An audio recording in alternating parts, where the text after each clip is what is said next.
Welcome back to Rubbin Minds. The conversation with Bevan Magoni on Rubbin Minds continues. Well, I get your point. Like I said, I mean, I understand where you're standing. I'm just wondering if there's a way to sort of verify this information and get people to understand exactly what's going on. And especially talking about the federal government now, is it a case, do you think this is a situation where they should come in? Because the state governor says he's handling this or will handle this.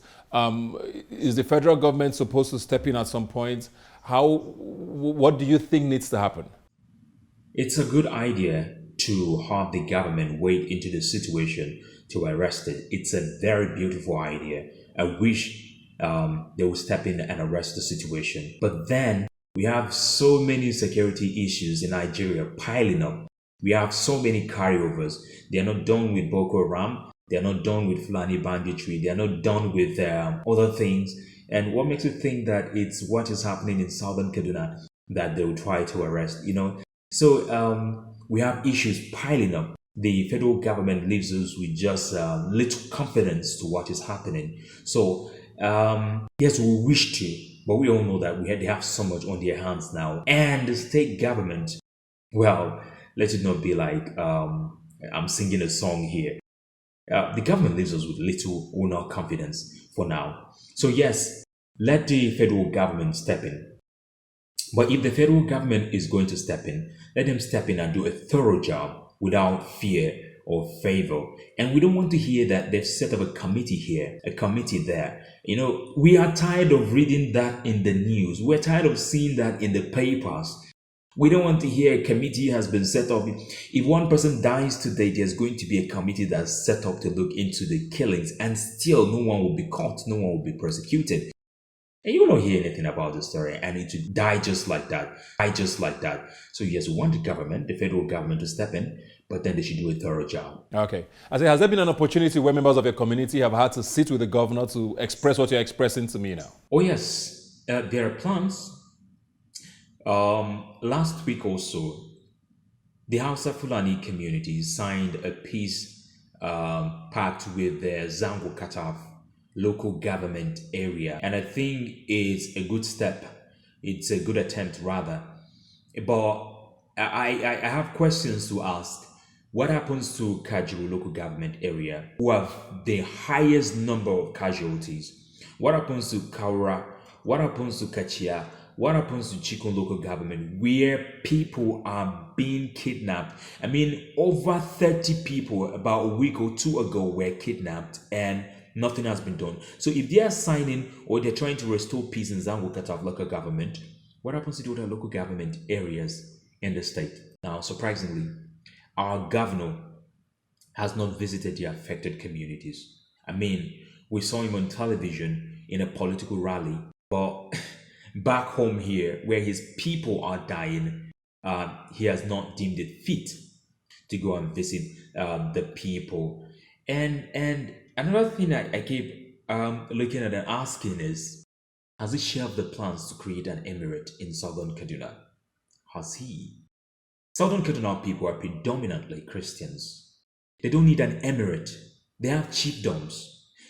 I will forever respect Governor McCarthy. McCarthy saw the problem and then he decided to work with the people. The roads we have there are built by McCarthy. It's like I'm trying to deviate here.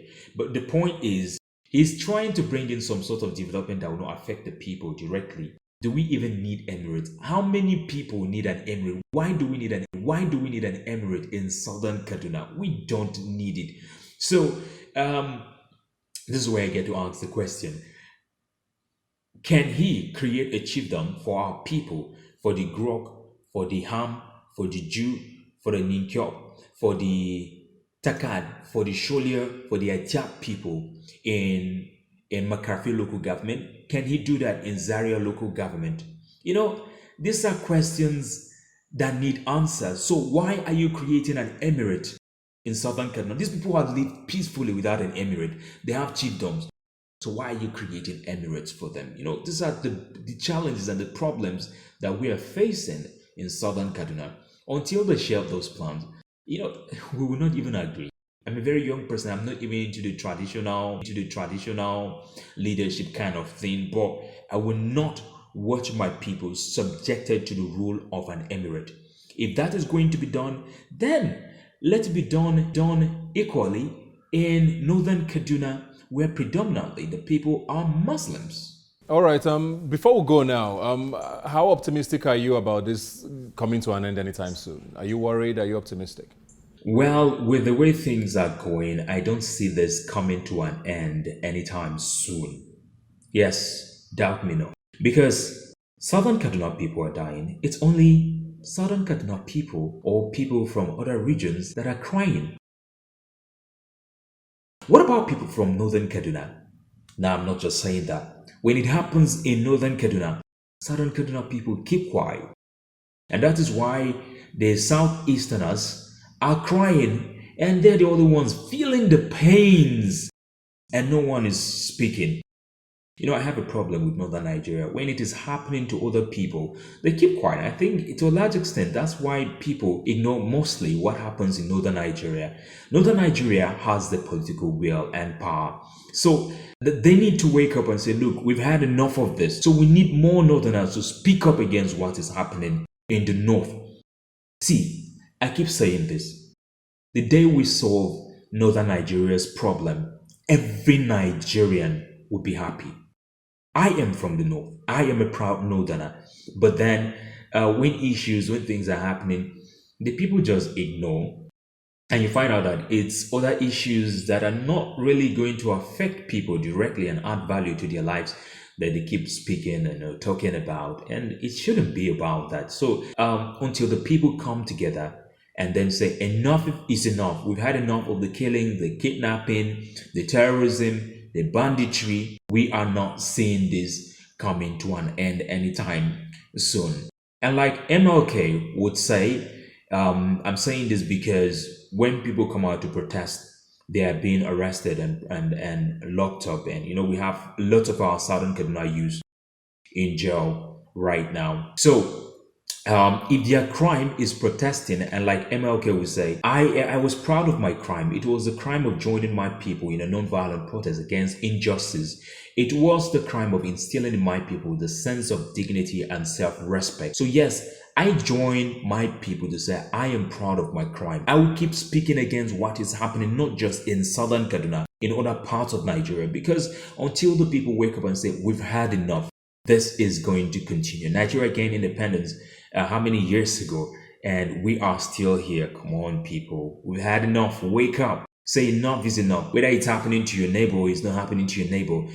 When one person dies, there's the need for you to wake up and say, look, this person didn't need to die in the first place. So let's wake up and call for an end to this banditry and killings. And until everyone wakes up and then we have an end to this, people like me will keep talking.